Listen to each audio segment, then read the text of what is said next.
Sweet షాప్లో దొరికే కారం పల్లీలు ఇంట్లోనే ఈజీగా ఎలా ప్రిపేర్ చేయాలో చూద్దామండి. అది కూడా ఆయిల్తో పని లేకుండా క్రిస్పీగా ఎలా ప్రిపేర్ చేయాలో చూద్దాము. దానికి ముందుగా స్టవ్ వెలిగించుకొని ఒక పెనం పెట్టుకొని ఇందులో 1 కప్పు పల్లీలు వేసుకొని మీడియం ఫ్లేమ్లో ఉంచుకొని వీటిని ఫ్రై చేసుకోవాలండి. మీడియం ఫ్లేమ్లో ఉంచుకొని వీటిని ఇలా కలుపుతూనే ఫ్రై చేసుకోవాలండి. అప్పుడే చక్కగా ఫ్రై అవుతాయి. అలాగే ఈ లోపల తడంతా పోయేంతవరకు మనం మీడియం ఫ్లేమ్లో ఉంచుకొని లో టు మీడియం ఫ్లేమ్లో ఉంచుకొని వీటిని ఫ్రై చేసుకోవాలండి. అప్పుడే గింజల్లో ఉండే తడంతా చక్కగా ఇంకిపోతుందండి. హై ఫ్లేమ్లో అస్సలు పెట్టద్దు.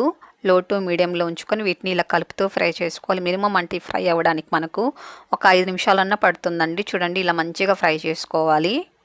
చూడండి పల్లీలు కూడా చక్కగా పగిలాయి కదా. అలాగే బాగా కాస్త కలర్ కూడా వస్తాయండి ఇలా వేయించుకుంటే.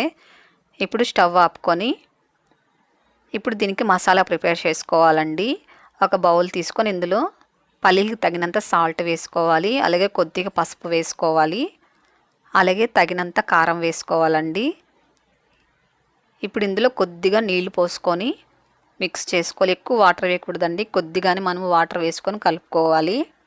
మరి ఎక్కువ నీళ్లు పోయకండి. కొద్దిగా నీళ్ళు పోసుకొని ఇదంతా బాగా కలుపుకోవాలి. సాల్ట్ అంతా కరిగేలాగా. చూడండి ఇలాగుంటే సరిపోతుంది.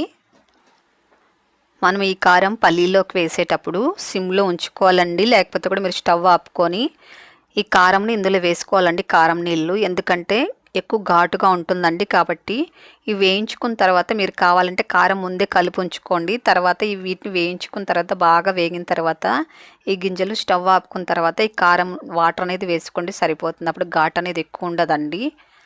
స్టవ్ ఆపుకొని 1 నిమిషం పాటు ఇలా కలిపారనుకోండి బాగా డ్రైగా అయిపోతుంది. అంటే కాస్త డ్రైగా అయ్యేటప్పుడు మళ్ళీ స్టవ్ వెలిగించుకొని సిమ్లో ఉంచుకొని 1 నిమిషం పాటు ఇలా కలిపితే సరిపోతుందండి. బాగా డ్రైగా అయిపోతాయి. తడంతా కూడా చక్కగా ఇంకిపోతుందండి. చూడండి అప్పుడే బాగా డ్రైగా అయిపోతున్నాయి.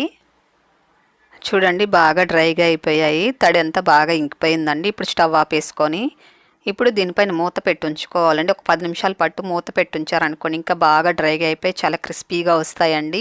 మూత పెడితే మెత్తగా అయిపోతాయేమో అనుకోవద్దండి. అస్సలు మెత్తపడవు. ఆ గిన్నె వేడికి ఇంకా చాలా క్రిస్పీగా వస్తాయండి. కాబట్టి ఇలా మూత పెట్టి ఉంచేసారంటే ఒక 10 నిమిషాల పాటు బాగా క్రిస్పీగా వస్తాయండి.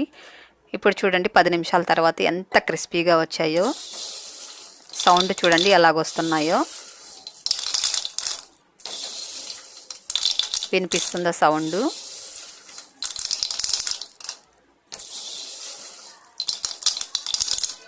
చూడండి ఎంత క్రిస్పీగా ఉన్నాయో. వీటిని మనము ఈవినింగ్ పూట పిల్లలకు స్నాక్గా ఇవ్వచ్చు.